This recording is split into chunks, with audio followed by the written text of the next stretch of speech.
So during the time that I worked with a hair company, I had the privilege of flying all over the country. I think over the last 10 years, I'd been in like 50 airports, maybe more. I don't know, I lost count.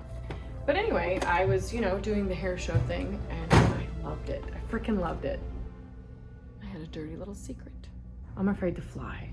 I didn't want them to find out, because if they did, then I might lose out on some opportunities.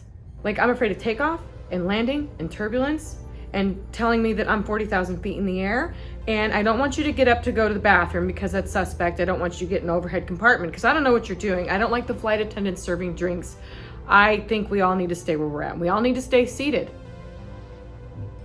So I'm on the plane, and there's turbulence, and I'm super anxious. The flight attendants are scrambling around because the captain has just turned on the fasten seatbelt sign, and my husband starts tapping my leg, and I'm just going to my safe place. The safe space is something you make up in your brain. You go into your imagination and you make up a lovely space to trick your brain to think that it's safe. It's your own personal utopia. My safe place is the house that Colin Firth goes to in Love Actually to write after he's just found out that his girlfriend has cheated on him with his brother. So there are lots of trees and water, and it's like somewhere in the woods apparently. So I try to calm myself, and I open my eyes and I look over the seat next to me, and there's Colin, and he's just clacking away on his typewriter.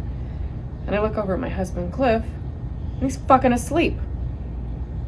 And I turn back to Colin, and he looks at me. "Oh there. So I see you're here," he says. "Yes, I'm here. Bit of turbulence, isn't it? Is your seatbelt fastened then?" "Yes, it's fastened." "Right then." And he goes back to typing as if there's nothing happening. "How's the novel coming?" "Well, as you know, I haven't quite finished it yet. Well, as you remember in the film. I noticed that next to him is a croissant and a stack of papers from what he's already written. So he takes a bite of the croissant and then he offers it to me.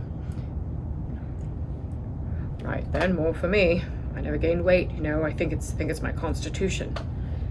"Right." As I remember the part where the housekeeper tells him that he's getting a little chubby, but he doesn't understand her because he doesn't speak Portuguese. "So it's a crime novel?" I ask. "Of course, you know that, but you've seen the film dozens of times." So I smile to myself, and the seatbelt sign is no more, and I've just had a flight with Colin Firth.